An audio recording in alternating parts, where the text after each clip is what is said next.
Good morning, folks.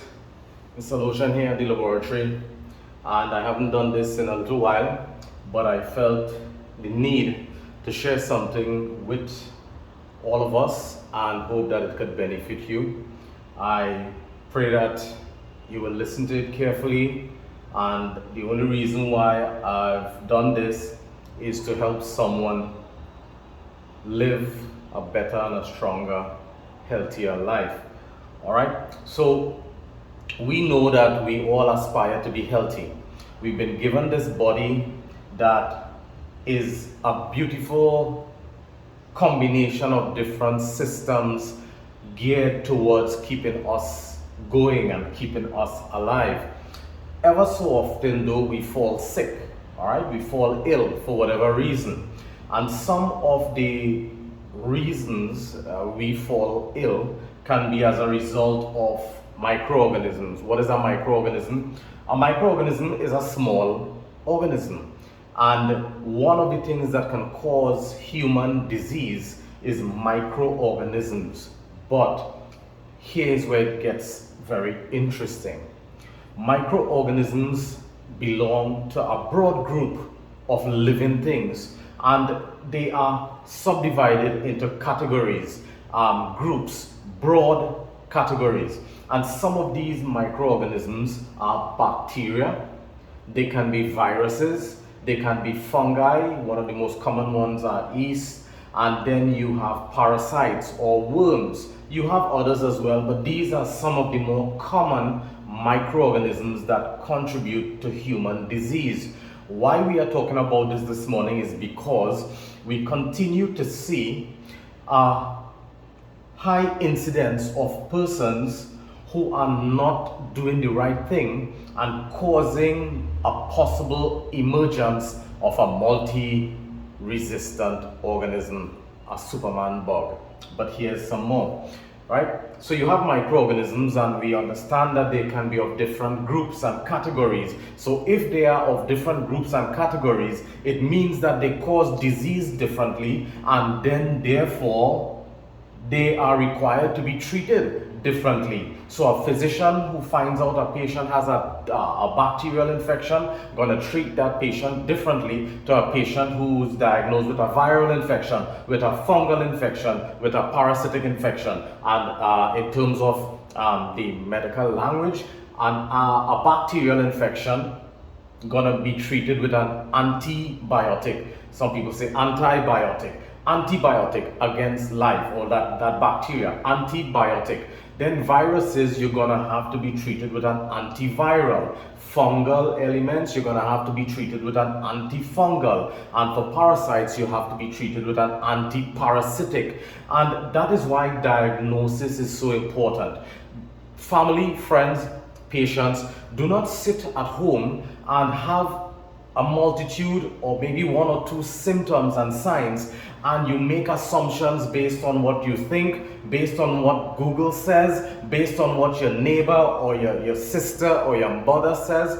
Go and consult your physician to have him or her help you diagnose what is the cause of your problem. If it is a microorganism, there will be diagnostic tests in addition to signs and symptoms that can help them diagnose whether it's a bacteria, whether it's a virus, a fungi, a parasite, or any other microorganism that may come up. Now, once diagnosis is made, you've got to remember that our healthy immune system supposed to be able to ward off and protect us from infections. Our skin alone is sufficient enough in normal patients to protect us from having invasion or foreign invasion. But breaking the skin, injury, poor immune system, either hereditary or because of our lifestyle, etc., can cause us to have a high incidence of getting microorganism infections.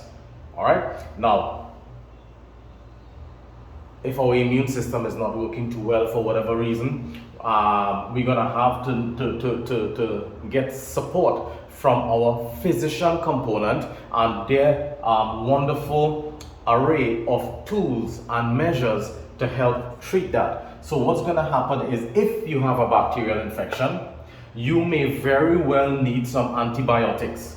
And antibiotics are a group of chemicals that are designed to treat or eradicate, cure, or keep under control bacterial infections. But just as how we belong to different families, and there are different families of of animals, vertebrates, invertebrates, etc., you have antibiotics falling into different families or classes. But why? These antibiotics are found or classified into groups because of their nature and the way in which they work. Some antibiotics affect the bacteria from replicating. Some antibiotics affect the synthesis of proteins. Some antibiotics affect the cell wall of the bacteria. But in addition to that, they've got unique functions, and based on the doctor's involvement and the type of organism, the aggressive nature of the infection, a physician will step in to assist, prescribe, and treat with that infection. Now, let's talk a little bit more about antibiotics and what is the synopsis of why this is being done this morning. Antibiotics, our dear population, people, patients, young women, men, people who think that they've got a little bit of knowledge and they want to wield it unceremoniously. We want to encourage you to use antibiotics only when necessary. It is not something that you treat like a snack and you take it and you have an archive in your pantry and you pull out some Cetra and you're going to use it and you have a backup of... No, it's not supposed to be like that. Use antibiotics only when necessary. Your physician will guide you on that. Also, with your physician, you're supposed to be properly guided in terms of how much to use, the duration, and the strength of the dosage. This is important. Your duration and the strength, this is guided by your physician. In conjunction with diagnostic tests, most times we see a high incidence of antibiotics being used and being released to patients, and patients accessing them through less than desirable methods, and they are using antibiotics in the absence of physician guidance and in the absence of diagnostic tests such as the M, C, and S, micro, culture, and sensitivity. What is this here? This is just for illustrative purposes, and we will sanitize this board after, but we love what we do and we want to bring the lab full frontal to you. So what is a micro, culture, and sensitivity? A culture is inoculating or putting that specimen, whether it's the urine, whether it's pus from somebody's wound, whether it's something from a vaginal swab of a female, etc. We take it and we inoculate it onto an agar plate that is designed to grow that bacteria or grow organisms.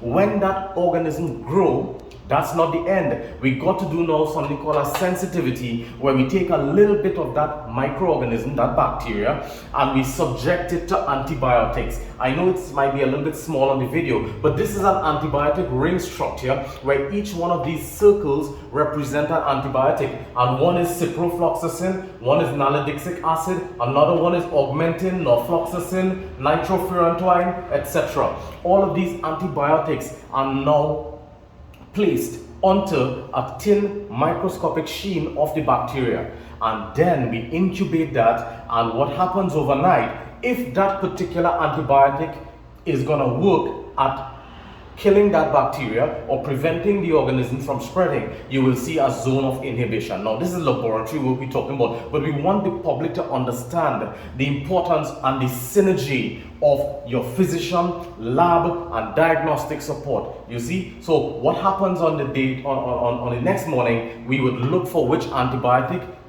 killed the bacteria, and we're going to tell the physician, hey doctor, on this report Tom Jones had E. coli, and then Tom Jones is an arbitrary name I use, yeah? Tom Jones, Jane Doe has E. coli, sensitive to ciprofloxacin, norfloxacin, gentamicin, amikacin, whatever, and resistant to the others.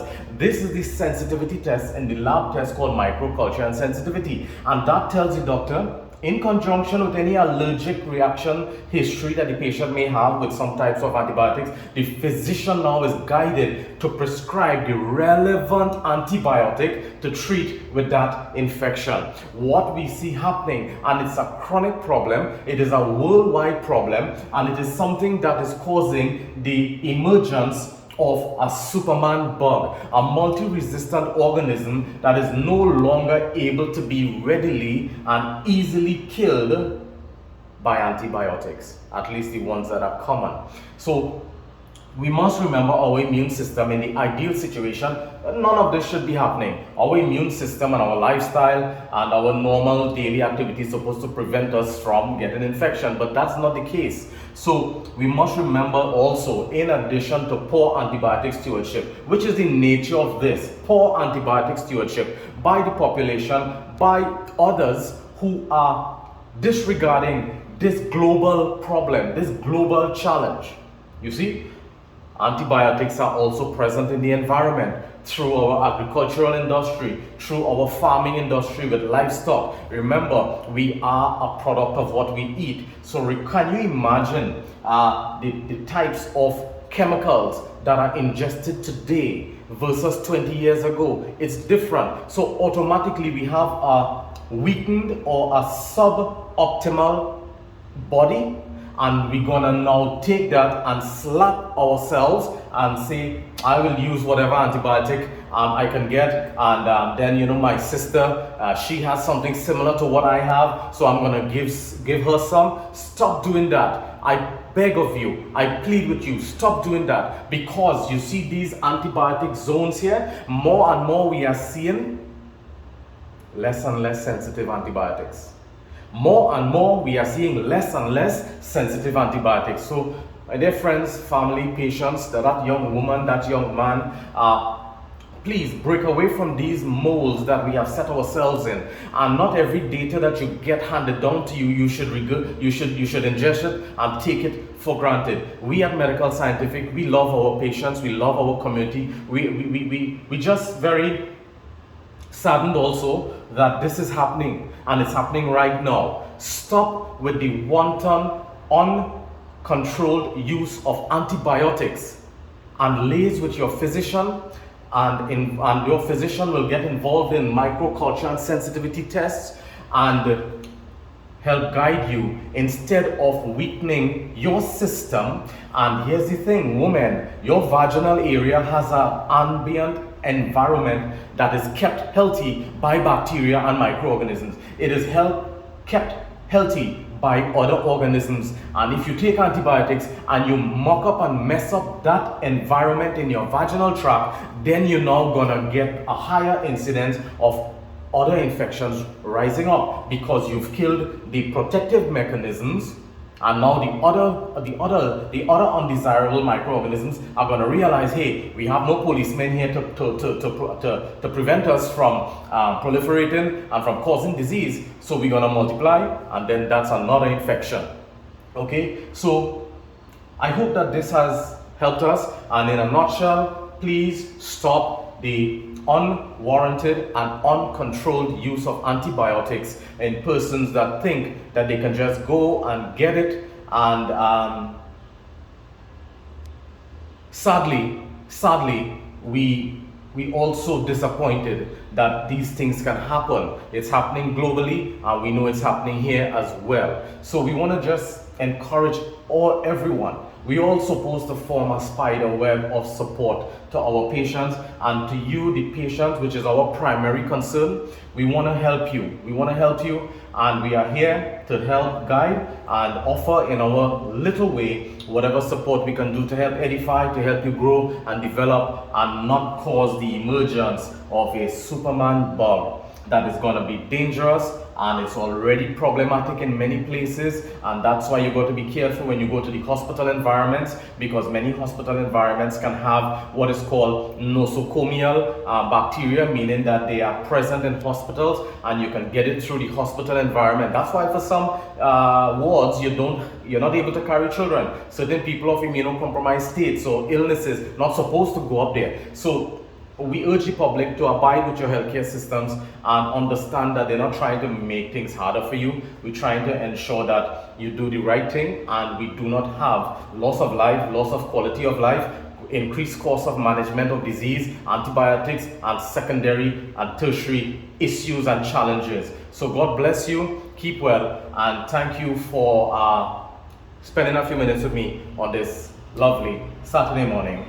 Antibiotics. God bless.